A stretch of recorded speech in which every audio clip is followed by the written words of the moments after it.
అందరికీ నమస్కారం. రఘురామ్స్ గాంధీగిరి యూట్యూబ్ ఛానల్కి స్వాగతం, సుస్వాగతం. ఈరోజు మనం తీసుకున్నటువంటి అంశం పిల్లలకి పెద్దలు నేర్పించాల్సినటువంటి ఆర్థిక పాఠాలు ఏంటి అన్న దాని గురించి ఈరోజు మనం మాట్లాడదాం. సాధారణంగా పిల్లలందరూ తల్లిదండ్రుల మీద ఆధారపడతారు. ఒక వయసు వచ్చేటంత వరకు వాళ్ళ కాళ్ళ మీద వాళ్ళు నిలబడేటంత వరకు ఖచ్చితంగా తల్లిదండ్రులు సపోర్ట్ అవసరం. తల్లిదండ్రులు కూడా ఏ విధమైనటువంటి కష్టం లేకుండా పిల్లల్ని పెంచేటటువంటి పరిస్థితి, ఆర్థికంగా వాళ్ళు బాగున్నా బాగుండకపోయినా పిల్లల భవిష్యత్తు కోసం త్యాగాలు చేసి వెచ్చించేటటువంటి తల్లిదండ్రులు అందరూ కూడా ఎంతోమంది ఉన్నారు. అయితే పిల్లలకి ఈ ఆర్థిక పరమైనటువంటి పాఠాలు నేర్పించకపోవటం వల్ల చాలా రకాల ఇబ్బందులు ఎదురవుతున్నాయి. పిల్లలు పక్క వాళ్ళతో పోల్చుకుని మన ఇంటి ఆర్థిక పరిస్థితి వాళ్ళు అర్థం చేసుకోకుండా విపరీతమైనటువంటి కోరికలు కోరటం, కాస్ట్లీ బైకులు, రేస్ బైకులు అడగటం, విలాసవంతమైనటువంటి జీవితానికి మరి వాళ్ళు అలవాటు పడిపోవటం, ఇవన్నీ కూడా చూస్తూ ఉన్నాం. దానివల్ల తల్లిదండ్రులకి విపరీతమైన స్ట్రెస్ ఉంది. బెదిరించటం, భయపెట్టడం, బ్లాక్మెయిల్ చేయటం, అది కొనకపోతే ఇంట్లోంచి వెళ్ళిపోతానని అనడం, ఇవన్నీ కూడా చూస్తూ ఉన్నాం. చాలా సంఘటనలు మనం ఈ నిజ జీవితంలో ఫేస్ చేస్తూ ఉన్న పరిస్థితి. దీనన్నిటికీ ప్రధానమైనటువంటి కారణం ఏంటంటే తల్లిదండ్రులు ఏ విధమైనటువంటి కష్టం తెలియకుండా పిల్లల్ని పెంచాలని ప్రయత్నం చేయటం. మనం ఎలాగా సరిగా దేన్ని అనుభవించలేకపోయాం, మనం ఇబ్బందులు పడ్డాం, మన పిల్లలు అలా ఉండకూడదు అని కష్టం తెలియకుండా, డబ్బు విలువ తెలియకుండా, లేదా డబ్బు ఎలా వస్తుందో వాళ్ళకి తెలియకుండా, మన ఆర్థిక పరిస్థితిని వాళ్ళకి తెలియకుండా మనం వాళ్ళ యొక్క అవసరాలు తీర్చేటటువంటి పరిస్థితుల వల్లే ఇటువంటి సమస్యలు ఉత్పన్నమవుతున్నాయి. అయితే పిల్లలకి కొన్ని విషయాలు మనం ఖచ్చితంగా తెలియజేయాలి. అసలు డబ్బుకి ఎంత విలువ ఉందో, ఎంత కష్టమో డబ్బు సంపాదించడం అనేటువంటి విషయాన్ని వాళ్ళకి అర్థమయ్యేలా చెప్పాలి. అంటే ఒక రకంగా తల్లిదండ్రులు ఒక రోల్ మోడల్గా పిల్లలకు ఉండాలి. మనం విచ్చలవిడిగా ఖర్చు పెడుతూ ఒక బాధ్యత లేకుండా ఉండి అవసరాలు కోరికలకి వ్యత్యాసం తెలియకుండా మన డబ్బును దుర్వినియోగం చేస్తూ ఉంటే పిల్లలు కూడా దాన్నే ఆదర్శంగా తీసుకుంటారు. సో సంపాదన అనేది కష్టపడితేనే కానీ రావు డబ్బులు అనేటువంటి విషయం పిల్లలకు తెలియజేయాలి. చిన్న చిన్న పనులు వాళ్ళకి అప్పగించి ఇంటికి సంబంధించినవి, ఒక కారు అడగమని, బైక్ అడగమని, లేదా ఇంట్లో పని చేయమని, లేదా బయటకు వెళ్ళి ఏదైనా పని పూర్తి చేయమని, లేదా మన ఇంటి దగ్గర ఉన్నటువంటి మొక్కల సంరక్షణ చూడమని, అది చూస్తే వాళ్ళకు కొంచెం మనం డబ్బులు ఇస్తే డబ్బులు సంపాదించడం ఎంత కష్టం వాళ్ళకి అర్థమవుతుంది. అలాగే పని చేయడం ద్వారా డబ్బులు వస్తాయనేటువంటి విషయం కూడా వాళ్ళకి అర్థమవుతుంది. సో డబ్బుకి ఉన్నటువంటి విలువ, కష్టపడితేనే డబ్బు వస్తుంది అనేటువంటి విలువ ఆ పిల్లలకి మనం తెలియజేయాలి. సంపాదించడం అనేది కష్టపడితేనే సాధ్యం అనేటువంటి విషయం వాళ్ళకి అర్థమయ్యేలా మనం చెప్పాలి. అలాగే మీరు ఇచ్చేటటువంటి ఆ మనీ, ఆ పాకెట్ మనీలో ఎలా సేవ్ చేయాలనేది కూడా వాళ్ళకి నేర్పించాలి. చిన్న కిడ్డీ బ్యాంక్ పెట్టడం, లేదా ఇంట్లో చిన్న డిబ్బి పెట్టడం, దాంట్లో ఆ డబ్బులు దాచుకునేటువంటి విధానాన్ని అలవాటు చేయటం, దాచుకున్నటువంటి డబ్బుల్ని ఎలా ఖర్చు చేయాలి, దాన్ని ఏ రకంగా వర్గీకరించుకోవాలి అనేటువంటి విషయం కూడా వాళ్ళకి అర్థమయ్యేలా చెప్పడం.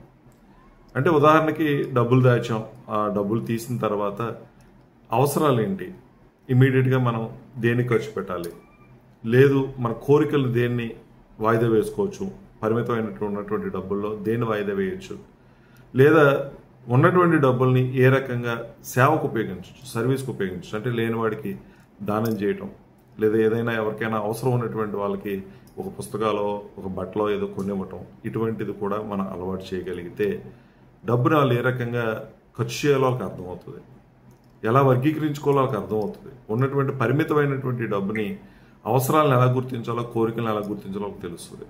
ఇది కూడా మనం వాళ్ళకి అలవాటు చేయాల్సిన అవసరం ఎంతైనా ఉంది. దీన్ని మనం నెగ్లెక్ట్ చేస్తాం. అసలు ఆర్థిక పరమైనటువంటి అంశాలు పిల్లలకి ఏంటి పని అనేటువంటి ధోరణిలో మనం ఉంటాం. మనకు ఉన్నటువంటి బాధలు వాళ్ళకి చెప్పాం. వాళ్ళని చదివించడానికి మనం చేస్తున్నటువంటి అప్పులు వాళ్ళకి తెలియకూడదు అనుకుంటాం. మనం ఎంత కష్టపడితే డబ్బులు వస్తున్నాయి అనేటువంటి విషయం వాళ్ళకి తెలియకూడదని అనుకుంటాం. సో ఈ విధమైనటువంటి ఆ వర్గీకరణ, అంటే దేనికి ఎంత ఖర్చు చేయాలి, దేన్ని ఎంత సేవ్ చేయాలి అనేటువంటి విషయం వాళ్ళకి అర్థమయ్యేలా మనం చెప్పేటటువంటి ప్రయత్నం చేయగలి. అలాగే కొంత వయసు వచ్చిన తర్వాత ఆ బ్యాంకులో ఒక ఖాతాను ఓపెన్ చేయటం, మైనర్ అయ్యి ఉండొచ్చు, వాళ్ళకి అర్థమయ్యేలాగా మనం ఇచ్చేటటువంటి డబ్బులు వాళ్ళు అందులో దాచుకునేలాగా మనం కూడా దానికోసం కొంత డబ్బులు వాళ్ళకి వెచ్చించేటట్టు. ఎందుకంటే మనం ఎలాగ పిల్లల కోసం ఖర్చు చేస్తాం, ఆ ఖర్చు చేసేది వాళ్ళకి తెలిసేలా ఖర్చు చేయటం. వాళ్ళ చదువు కోసం కొంత డబ్బులు మనం ఏ రకంగా దాస్తామో, దాన్ని ఏ రకంగా తీస్తామో, ఏ రకంగా ఖర్చు చేస్తామో అనేటువంటి విషయాలకు అర్థమయ్యేలాగా మనం చేయాలి. అలాగే మనం వేసుకున్నటువంటి డబ్బులకి బ్యాంక్ ఏ రకంగా వడ్డీ కల్పిస్తుందో అనేటువంటి విషయం కూడా వాళ్ళకి అర్థమయ్యేలా, అంటే దాచుకుంటే పొదుపు చేసుకుంటే ఆ డబ్బు పెరుగుతుంది అనేటువంటి విషయం వాళ్ళకి అర్థమయ్యేలా చెప్పాల్సినటువంటి పరిస్థితి కూడా మన దగ్గర ఉంటుంది. అలాగే లక్ష్యం కోసం డబ్బులు దాచుకోవటం, ఏదో వాళ్ళకి ఒక టార్గెట్ ఉంటుంది, ఒక సైకిల్ కొనుక్కోవాలనో లేదా ఒక వస్తువు కొనుక్కోవాలనో, తనకు ఉపయోగపడేటువంటిది ఏదన్నా ఒక వాచ్ కొనుక్కోవాలనో, ఏదో సంథింగ్ వాళ్ళకి ఒక కోరిక ఉన్నప్పుడు ఆ లక్ష్యం కోసం డబ్బులు ఏ రకంగా కొద్దిగా మనం ఇచ్చినటువంటి పాకెట్ మనీలో దాచుకుని ఆ ఒక్కసారి పోగైన తర్వాత ఆ వస్తువు కొనుక్కోవడంలో ఉన్నటువంటి సంతృప్తి, ఆనందాన్ని వాళ్ళకి అర్థమయ్యేలా మనం తెలియజేయాల్సినటువంటి అవసరం ఉంది. సో ఈ రకంగా మనం పిల్లలని ఆర్థికంగా కూడా వాళ్ళకి నాలెడ్జ్ని ఇవ్వగలిగితే, ఈ విషయాలు ఈ మెలకువలు వాళ్ళకి చెప్పగలిగితే సరైనటువంటి నిర్ణయాలు ఏ రకంగా తీసుకోవాలో, దేన్ని అవసరం కింద భావించాలో, దేన్ని కోరిక కింద భావించాలో, ఏ ఖర్చుని వెంటనే మనం ఖర్చు చేయాలో, ఏ ఖర్చుని వాయిదా వేసుకునేటువంటి అవకాశం ఉందో, ఈ విషయాలన్నీ వాళ్ళకి అర్థమయ్యేటటువంటి పరిస్థితి ఉంటుంది. కానీ ఇవన్నీ మనం చేయకపోవటం వల్ల వాళ్ళు అనవసరమైనటువంటి విషయాల మీద డబ్బు ఖర్చు పెట్టమని ఒత్తిడి చేస్తూ ఉన్నారు. నాకు ఇప్పుడు బైక్ కావాలని కోరడం. ఎప్పుడైతే నిజంగా ఇంటర్మీడియట్ కంప్లీట్ అయింది అని అంటే ప్రతి వాడు కోరిక బైక్ కొనుక్కొని తిరగాలి. కొంతమంది అయితే 10వ తరగతి నుంచి మొదలెడుతున్నారు, కొంతమంది ఇంటర్లో మొదలెడుతున్నారు. ఇవన్నీ కూడా చేస్తున్నటువంటి పరిస్థితి ఉంది. కానీ అది ఎంతవరకు స్టూడెంట్కి అవసరం అనేటువంటి విషయం వాడు అర్థమయ్యేలా మనం చెప్పేటటువంటి ప్రయత్నం చేయాలి. ఊరకనే మనం చెప్తే అర్థం కాదు. ఈ విషయాలన్నీ వాళ్ళని ఇన్వాల్వ్ చేసి మనకు వచ్చే సంపాదన, మనకు వచ్చే ఖర్చు, ఇవన్నీ కూడా వాళ్ళకి తెలిసేలా చేయాలి. అలాగే బడ్జెట్ గురించి కూడా వాళ్ళకి తెలియజేయాలి. మనకు ఉన్నటువంటి వనరులని ఏ రకంగా బడ్జెట్ వేసుకోవాలి, మన దగ్గర ఎంత సంపద ఉంది, ఎంత ఆదాయం వస్తుంది, ఎంత మనం ఖర్చు చేస్తున్నాం, నీకు ఇచ్చేటటువంటి పాకెట్ మనీ ఏంటి, నీకు ఉన్నటువంటి ఖర్చులు ఏంటి రాయమని చెప్పాలి. ఎప్పుడైతే రాశారో వాళ్ళకి అర్థమవుతుంది, రైట్, దేనికి మనం ఖర్చు చేస్తున్నాం, ఇది అవసరానికి ఖర్చు చేస్తున్నామా, కోరిక కోసం ఖర్చు చేస్తున్నాం. ఈ అవసరం కోరిక దాని మీద ఎక్కువ మనం వాళ్ళకి స్ట్రెస్ ఇవ్వాల్సిన అవసరం ఉంది. ఈరోజు మనం చాలామంది ఆర్థికంగా చితుకుపోవడానికి కారణం ఏంటంటే అవసరాలకి ఖర్చు చేసేదానికన్నా అనవసరమైన విషయాలు వాళ్ళతో పోల్చుకొని వీళ్ళతో పోల్చుకొని బ్రహ్మాండ ఇల్లు కట్టేసుకోవటం, ఒక కారు కొనేసుకోవటం, ఇంట్లో అవసరం లేనటువంటి వస్తువులు పక్కింటి వాళ్ళకు ఉన్నాయని చెప్పి కొనేసుకోవటం, దాన్ని అసలు సరిగా మనం ఉపయోగించేటటువంటి పరిస్థితి కూడా లేకుండా ఉండటం, ఇవన్నీ కూడా చేస్తాం. కారణం ఏంటంటే ఈ ఎంపికలో ఉన్నటువంటి వ్యత్యాసం. అంటే మనం అవసరాల కన్నా కోరికలకి ఎక్కువ ప్రాధాన్యత ఇచ్చేయటం, కోరికలకి ఎక్కువ ప్రాధాన్యత ఇచ్చి కొన్ని వస్తువులు కొనుక్కొని అవసరాలకి మనం ఏం చేయాలో చేయలేని పరిస్థితిలో ఉండటం. ఇది మనం చాలా జాగ్రత్తగా చదువుకి ఏం ఖర్చు చేయాలి, చదువుకి అవసరమైనటువంటి ఖర్చు తీసిన తర్వాతే కదా మిగిలిన దేనికైనా మనం ఖర్చు పెట్టాలి. ఎందుకంటే చదువు అత్యవసరమైనటువంటి పని కదా అనేటువంటి విషయం మనకు వాళ్ళకి అర్థమయ్యేలా మనం చెప్పాల్సినటువంటి బాధ్యత మనందరి మీద కూడా ఉంది. కాబట్టి పిల్లల్ని ఇన్వాల్వ్ చేయండి, డబ్బు విషయంలో ఇన్వాల్వ్ చేయండి.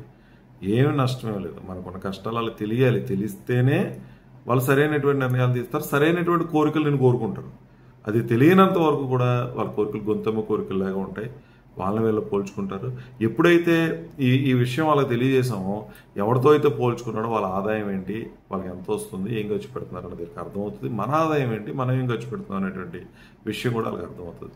ఇవేమి చెప్పకుండా కనుక మన పిల్లల్ని పెంచితే పెద్ద అయిన తర్వాత ఖచ్చితంగా మనం నిందించేటటువంటి పరిస్థితి కూడా ఉంటుంది. ఖచ్చితంగా ఎందుకంటే కోరికలు పెరుగుతూ ఉంటాయి వాళ్ళే. నువ్వు ప్రతిదాన్ని కూడా అపోజ్ చేసి వాళ్ళని సాటిస్ఫై చేసుకోవడం ఖర్చు పెడతా ఉంటావు. ఒక స్థాయి దాటిపోయిన తర్వాత పెద్ద కోరికలు వచ్చేస్తాయి, నీ దగ్గర అంత స్తోమత ఉండదు. ఆ రోజు నువ్వు చెప్పినా వాళ్ళకి అర్థం కాదు. అప్పుడు నాకు కొనేవాడివి, ఇప్పుడు నన్ను పట్టించుకోవట్లేదు, నాకు ప్రాధాన్యత ఇవ్వట్లేదు అనేటువంటి విషయం వస్తుంది. పిల్లలు కూడా తల్లిదండ్రులను గౌరవించడం నేర్చుకోండి. తల్లిదండ్రుల యొక్క ఆర్థిక పరిస్థితిని తెలుసుకునేటువంటి బాధ్యత కూడా మన మీద ఉంది. మరీ చిన్నపిల్లలు తెలియకపోవచ్చు, కానీ ఒక ఇంటర్మీడియట్ డిగ్రీకి వచ్చిన తర్వాత ఖచ్చితంగా కుటుంబ బాధ్యతల్లో మనం ఇన్వాల్వ్ అవ్వాలి. మనం కూడా తెలుసుకోవాల్సినటువంటి పరిస్థితి ఉంది, పిల్లలకు కూడా బాధ్యత ఉంది.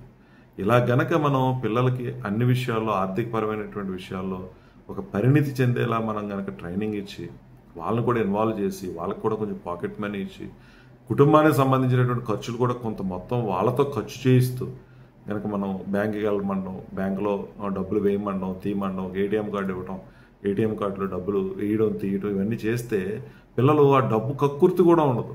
ఎప్పుడైతే డబ్బును వాళ్ళు హ్యాండిల్ చేస్తున్నారో ఖచ్చితంగా వాళ్ళకి ఆ డబ్బు అంటే వ్యామోహం కూడా అంతగా ఉండదు.